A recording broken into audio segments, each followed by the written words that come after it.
Welcome to Start to Finish Motherhood, a podcast for those thinking or already single mothers by choice, just looking for practical advice for navigating life's relationships. When you decide to have children on your own, it doesn't mean that you're completely alone. I'm Aisha Jenkins, and I'm partnering with you every step of your journey. So when I began my journey and was selecting sperm, I entered my criteria for race and height. I sat down with this long list. I entered in my criteria. I got 6 sperm donors.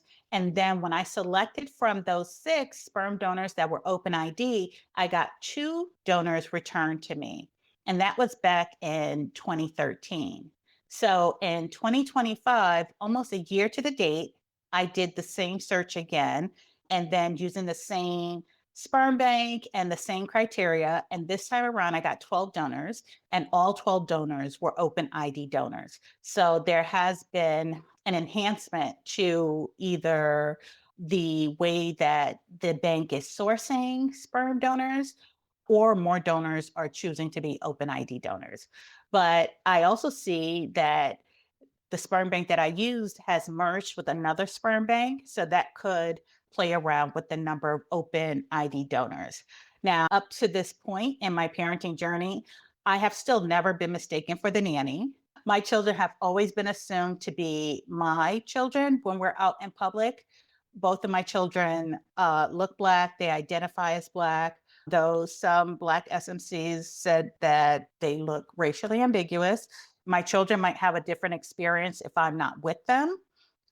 So I won't know until they're old enough to tell me that.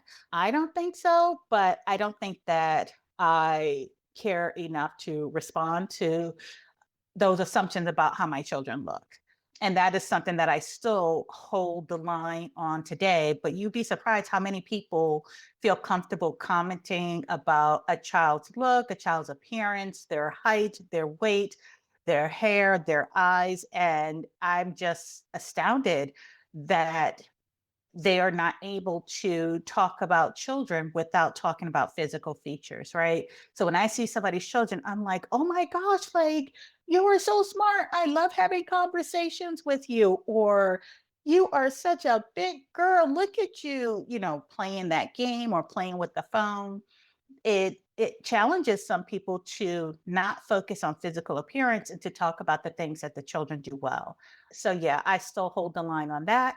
And now I am having more of these conversations with my children, and they are making adjustments to that way of interacting with the world. I have not received rude comments about my SMC choice, my sperm donor choice, or anything, at least not to my face. So whatever I'm doing, let me hopefully continue to do it so I don't have to deal with nosy people's comments. And let's see, I'd probably say that I'm so deep into parenting my 2 children and running from school events, doctor's appointments, birthday parties, extracurricular activities. So there right now is less of a focus on my being a single mother by choice and just more of a focus of me trying to survive the rat race that is parenting. And so that's my update for this episode. But I'm excited to take this step way, way, way back into time. And so won't you join me? First, I will say, when I sat down to do donor choosing, I did talk it through with one of my sisters. And she's just like, oh, what fun. You get to pick your kids' features and all that other stuff. So it's just like, okay, so I got in the headspace like I'm going to do this. And so I sat down and I entered in my criteria. And then I got back like 6 donors. My criteria was I wanted someone who was Black. I wanted someone who was like 5'10" or taller. I wanted someone with brown eyes. You get to pick all of these different options. And so when I did my search, it came back with 6 donors. And then it was even less because I said, okay, from these donors, let me pick open ID because that's when the kid gets to potentially meet the donor at 18. And so then it was 2 options out of 6. That must have been quite shocking. Can you tell the listeners what you did next? So I did another search, changed the criteria, and again, it came up with a single digit number. And so then I was just like, okay, let me start from scratch. Let me just see how many total. And they were like 550 or 554. I remember that number because it stood out in my head. I was like, Mhm. wait a minute. Everyone using donor sperm can't be choosing from only 554 donors. What does that mean? My fertility clinic said, here's a bank that we use. Go with that bank. And I'm like, okay, cool. This must be what everybody's doing. Mhm. So I did my search. I was just like, wait a minute. Everybody really is just picking from 554 donors. Mhm. That I was do. my shock. So that was pretty much my criteria. I will say that I could not find, of the 2 Black donors, what I was looking for because I was also trying to limit the number of siblings. I also wanted a donor that had a low number of pregnancies or none. And so I was okay being the first pregnancy for a donor. So I went back and redid my search because I knew that I had dated Black men, I had dated Southeast Asian men. So I knew that if I couldn't find Black, there's a spectrum to choose from, and I started going from the blackest and on down, but I knew that I just could not do white. And so I ended up choosing a donor that was dark brown. I knew that dark brown mixed with my dark brown and kinky curly hair would give me a child with Mhm. brown skin and hair I can braid.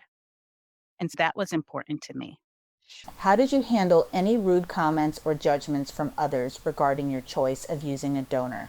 Yeah, I have heard women get rude comments, and I will be honest, I haven't gotten really rude comments. I think I might walk around with resting bitch face, but I will say when my oldest daughter was 6 months, I had started dating a guy.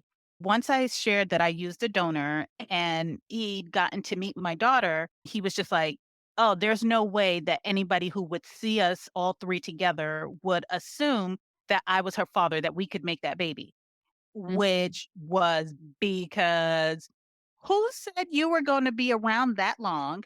1, I'm not looking for a father for my kid. I'm not trying to pass my child off as somebody else's kid.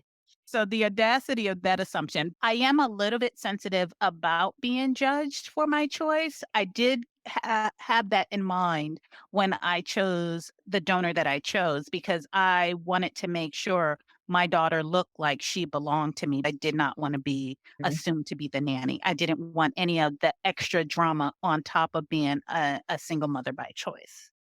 That makes a lot of sense, especially considering the challenges of being a single mother by choice.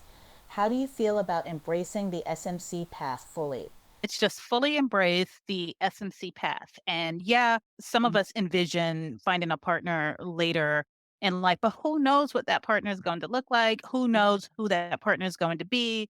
It just fully embrace the here and the now, then just move forward, but make the best decision from your experience. Why are the numbers of Black donors so low? So why are they so low? I think they're low for the same reason that Black moms are more likely to die in childbirth, right? The same reason that Black households have the lowest levels of wealth, institutional racism, unconscious bias, lack of diversity in the rooms where donor recruitment decisions are made.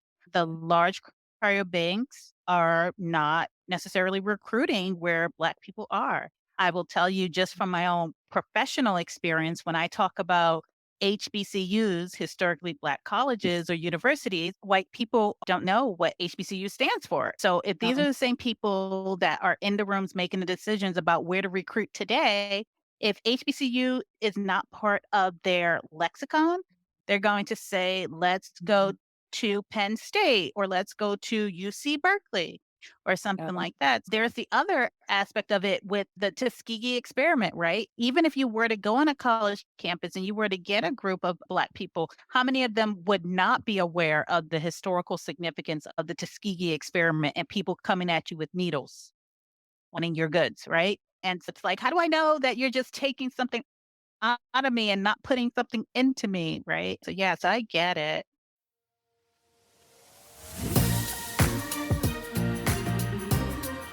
Thanks for listening to Start to Finish Motherhood with Aisha. If you want to keep the conversation going, follow Start to Finish Motherhood on Instagram or email me at aisha@starttofinishmotherhood.com.